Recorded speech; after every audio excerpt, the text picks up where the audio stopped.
retour dans l'Africa Newsroom. Nous sommes toujours en compagnie de Tahirou Dembélé, chef d'entreprise et secrétaire général de l'Association des Maliens de Cergy-Pontoise. Salif Koné, spécialiste des questions de sécurité et de défense. Alfred Tchongo, éditorialiste d'Africa 24. Sans plus tarder, le grand angle.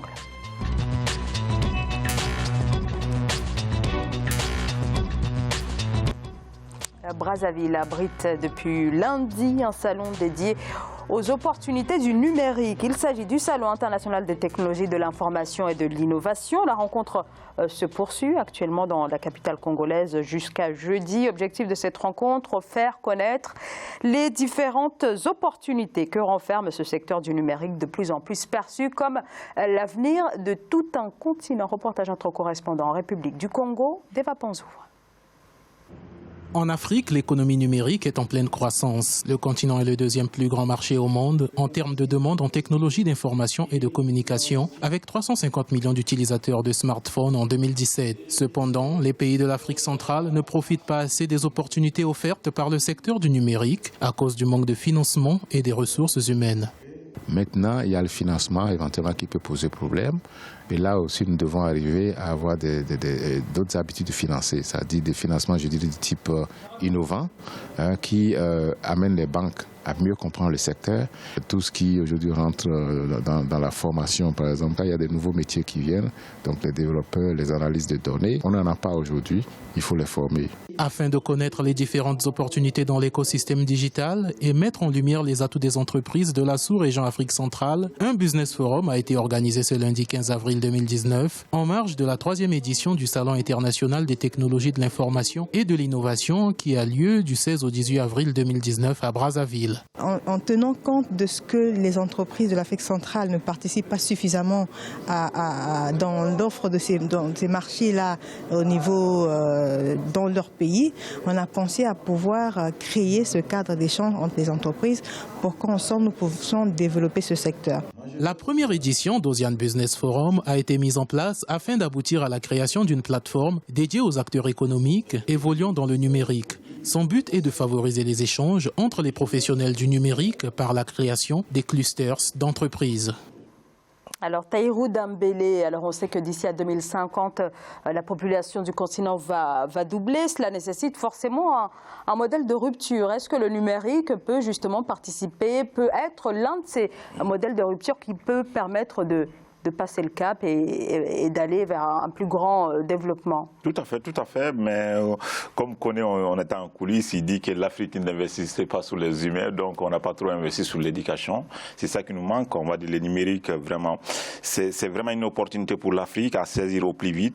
Et à saisir au plus vite, et le plus tôt sera le mieux, vraiment. Salif Koné? Alors, comme je disais, moi je pense qu'aujourd'hui le continent africain a un véritable retard en matière de numérique. Comme vous l'avez si bien dit, d'ici 2032, l'Afrique aura à peu près 3 millions d'habitants avec une population entre 25 et 30 ans. Donc cela montre un peu l'opportunité sur les marchés à venir. On se rend compte qu'en matière de numérique, c'est vrai, on est rattrapé par la réalité dans la globalisation, dans la mondialisation. Aujourd'hui, on est obligé de suivre le monde, la mondialisation pour être connecté à nos différents partenaires. Mais on se rend compte qu'aujourd'hui, l'Afrique, nos chefs d'État n'ont pas investi dans des professeurs, dans des écoles, dans l'initiation informatique, ce qui fait qu'on trouve des gens, des Africains qui veulent investir, mais manque de moyens de financement, manque d'outils de formation aujourd'hui, parce qu'il ne suffit pas d'avoir un ordinateur et une connexion Internet et dire que je vais faire du e-banking ou je vais faire du e-business ou un truc. Non, il faut former des gens, il faut avoir des structures assez solides, il faut mettre des fonds à disposition, il faut mettre aussi des moyens pour encadrer ceux qui sont porteurs de projets, pour que ces projets-là soient viables et leur donne l'opportunité d'être compétitifs à l'étranger. On se rend compte que sur le continent africain, même pas 7% Même pas 7% de toutes les entreprises qui sont sur le continent ont des partenariats à l'étranger. Les seuls pays qui s'en sortent un peu du jeu, c'est ceux de l'Afrique australe. Donc on a l'Afrique du Sud, un peu l'Ouganda ou un truc, ou l'Afrique du Nord avec l'Égypte, le Maroc et la Tunisie, vient après le Sénégal, la Côte d'Ivoire et puis le Mali, où on a 6%, on a 6 entreprises sur 100 en matière d'énergie de société numérique. Donc cela montre aujourd'hui qu'on a un véritable retard à combler et que nos chefs d'État doivent investir dans l'humain, dans l'éducation, parce que nous ne sommes pas, c'est dommage de dire ça, c'est un peu blessant, mais nos chefs d'État ne nous forment pas vraiment pour créer des entreprises, ils nous forment vraiment pour nous soumettre, pour obéir et pour consommer. Alors des difficultés, Alfred Thiong'o, qui se jouent donc à plusieurs niveaux. Au niveau de la formation, comme le soulève Salif Koné, dans un premier temps. Bien sûr, Zahra, c'est un grand défi. Hein. C'est un grand défi pour l'Afrique, mais pour l'Afrique centrale en particulier, qui semble accuser beaucoup trop de retard dans un certain nombre de domaines, et notamment dans cette économie du numérique.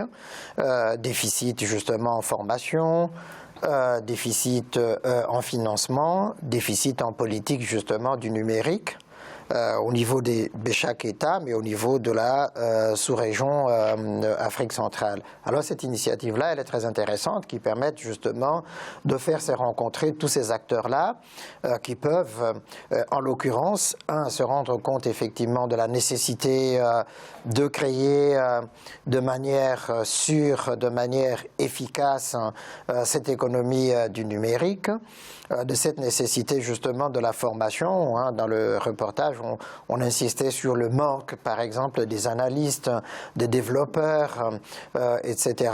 Comme disait Koné, il ne suffit pas d'avoir un ordinateur ou un téléphone portable, mais il faut encore faut-il avoir des outils qui permettent, par exemple, pour les transactions, de contrôler, d'éviter justement la fraude, la question de la sécurité justement des transactions ou des échanges, et puis même de cette commerce électronique. Quand on voit comment, on ne va pas les citer ici, ces grandes entreprises américaines du numérique, des chiffres d'affaires colossaux qu'ils emmagasinent dans ces échanges-là, on se dit en Afrique centrale, il y a un certain nombre, et en Afrique en général, des produits qui peuvent justement servir de base à ce commerce électronique au niveau de toute l'Afrique et de ces échanges, et puis avec des gains pour tout le monde. Or, il n'y a pas de dynamique qui se mettent en place pour justement construire cette économie du numérique, mais qu'il y ait des manifestations comme ça soient organisées, c'est intéressant. Il y en a eu au Maroc aussi, je crois, tout récemment au Cameroun, et puis comment ça, au Rwanda. C'est qu'effectivement, il y a certains chefs d'État qui comprennent, comme Paul Kagame, la nécessité justement d'investir ce secteur-là de l'économie internationale. Mais oui, la globalisation, la mondialisation est là. Nous sommes rattrapés par tout cela malgré nous ne les pensons pas, et donc nous ne sommes que des consommateurs au lieu de devenir des producteurs justement des produits numériques qui peuvent servir justement à dynamiser ce secteur économique.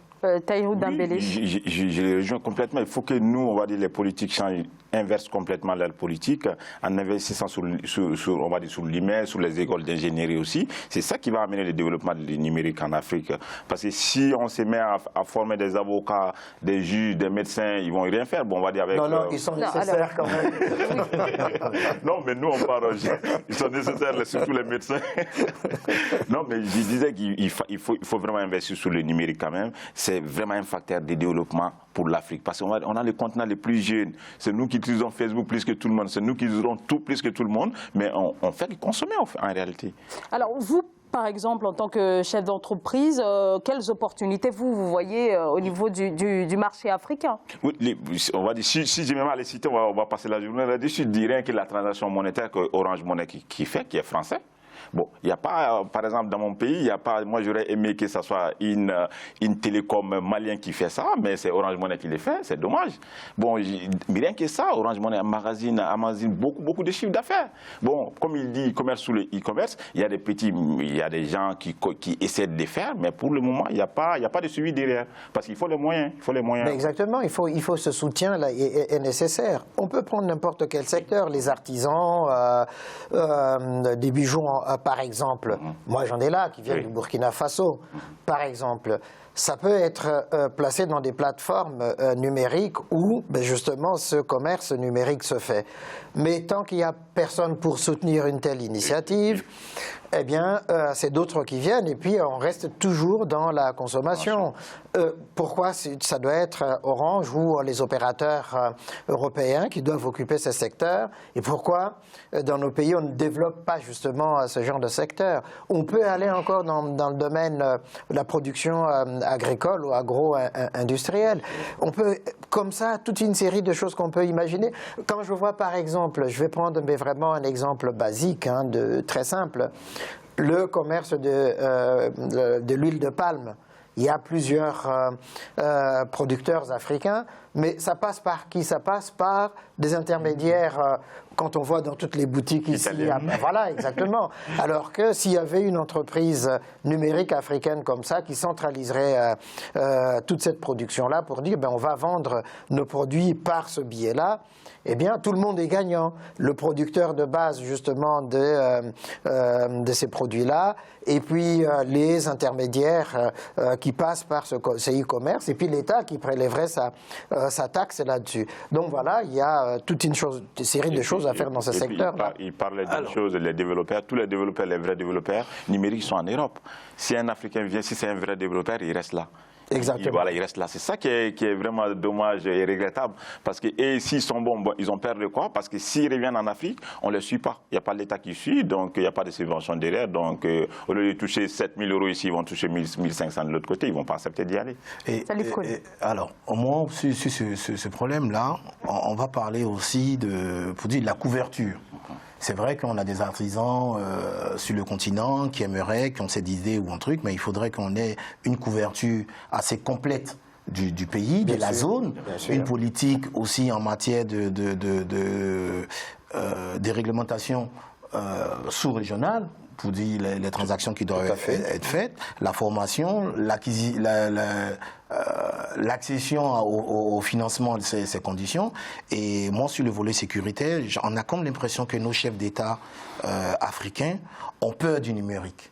Parce qu'avoir un téléphone portable, c'est être aussi un lanceur d'alerte potentiel sur la démocratie dans le pays. Donc, quelque part, contrôler d'une façon générale la couverture. C'est-à-dire qu'il y a une méfiance. Sans vouloir interrompre Koné, mais je fais juste un petit exemple. Vous voyez, quand il y a eu les élections présidentielles en RD Congo, pourquoi, au moment de l'annonce des résultats, par exemple, on coupe Internet? On a pu l'observer dans de nombreux pays depuis 2016. Depuis 2016, donner du pouvoir, donner la possibilité à quelqu'un qui se trouve au fin fond de l'Afrique de pouvoir, en un clic, dénoncer, alerter, prévenir. Le monde entier est un danger potentiel pour nos gouvernants africains. Et nous, on doit décloisonner ça pour dire que... Donc pour vous, il y a quelque chose d'intentionnel dans le fait que le numérique peine comme ça un petit peu à se développer. Il est difficile aujourd'hui de trouver sur le continent une société au niveau local, aujourd'hui, qui a cette puissance numérique. Aujourd'hui, c'est que les multinationales aujourd'hui qui utilisent cet outil, ou c'est l'État qui utilise cet outil numérique pour écouter, pour lire les mails, pour faire à usage sécuritaire, et non pour faire de la productivité. Alors, on se rend compte que en 2015, en 2013, le numérique représentait à peu près 18 millions de dollars. Et les projections sur l'étude qui a été faite disaient qu'en 2025, le numérique allait rapporter sur le continent africain plus de 300 milliards de dollars. Donc cela montre un peu l'engouement et que les Africains aujourd'hui ne bénéficieront même pas de 1% de cette manne financière qui va se jouer sur le truc. Ça nous ramène encore à dire que les Africains ne sont là que pour consommer et pour obéir. Alors, Nous devons prendre conscience. Nous devons prendre conscience. À l'exception quand même de certains pays comme le Kenya. Oui, comme le Kenya, comme l'Afrique du Sud. Et le Nigeria également, on l'a vu avec Kenya notamment. Mais sur tous ces pays-là, on se rend compte qu'on reste à peine 1%. C'est vrai. 1%. On reste 1%. Ça fait mal ce qu'on dit parce qu'on est sur une chaîne panafricaine, mais nous devons aujourd'hui prendre conscience. Alors c'est notre but aussi de dénoncer quand même dénoncer ces genres de situations. Si nous avons des enjeux qui vont se passer sur le continent, il faudrait que ce soit nous, Africains, qui sommes les acteurs et qui arrivons à engranger la plus grande partie de cette manne financière pour nos populations. Alors vous avez parlé de quelque chose d'intentionnel, des chefs d'État qui voudraient ralentir le développement du numérique. Est-ce qu'on peut véritablement dire ça ou peut-être une incapacité, entre guillemets, à percevoir les opportunités qu'offre ce secteur? Il y a les deux. Je reviens en arrière pour Patrice Talon. Il y a un monsieur qui est là, qui est chef d'entreprise. Au lieu de développer ce truc-là, il veut s'installer au pouvoir. Bon, lui, il ne peut pas penser autrement. Il ne peut pas penser à développer le numérique pour son pays. Il pense à museler Facebook ou Twitter et WhatsApp, c'est tout. Donc lui, son but est de museler les autres. Comme il dit connaît. Si il développait un peu le numérique dans son pays, je pense que la jeunesse votera autrement, quoi. C'est tout un problème en Afrique. Oui, vraiment. absolument. Alors, moi, je peux dire que bon, parfois c'est intentionnel, dans certains cas, surtout politique, contrôler l'opinion, contrôler les populations, etc., ou museler les oppositions, les alerteurs, justement, pour les contrôler. De l'autre côté, j'ai l'impression aussi qu'il y a quand même une forme d'ignorance de l'importance de cette économie du numérique, qui fait effectivement que les chefs d'État ne s'y intéressent pas. Et peut-être aussi que ça reviendrait quand même aux populations aussi elles-mêmes, d'alerter, de soulever justement ces questions-là, et comme cette conférence-là qui a lieu à Brazzaville, si on les multipliait, peut-être que les chefs d'État prendraient conscience justement de cette nécessité de l'économie du numérique, parce que je suis sûr qu'ils commandent des objets, des produits sur exactement, ils le font, ou leur famille, mais ça ne les dérange pas. Alors promouvoir sur le plan local justement cette industrie-là, je ne sais pas, je sais pas si vraiment ils ont conscience que c'est quand même une valeur ajoutée pour un pays. C'est vraiment regrettable qu'ils ne prennent pas conscience depuis temps. On va dire depuis les années 2000, le numérique il est là. On va dire l'internet s'est vraiment développé dans les années 2080, on va dire fin 90, qui prennent tout ce temps passé. Tous les politiques qui sont là, ils sont là, ça fait 20 ou 30 ans. Mais ils peuvent prendre exemple sur la Chine, par exemple. Sur la Chine. Oui. Non, sur la Corée du Sud. Si on prend la Chine et l'Inde, ces deux pays-là, à elles seules, ont près de 76% du numérique, des marchés potentiels. Et l'Afrique a 1%. 1%. Tout ce continent africain ne représente que 1%. Il y a beaucoup à faire. Donc, quelque part, moi, je veux bien qu'on fasse des conférences, on invite des gens, on mange des petits fours, on est content, on montre ce qu'on a fait, et puis dès qu'on sait de là, on prend le dossier, on le tape, et puis on le met derrière, et on envoie la police pour réprimer les gens. Si ce sont des petits fours africains, ça va. Eh bien, merci. C'est dommage. Alors, on va marquer une très courte pause, et je voudrais vous entendre sur la question énergétique, et nous prendrons la direction du Malawi. On marque une courte pause. À tout de suite.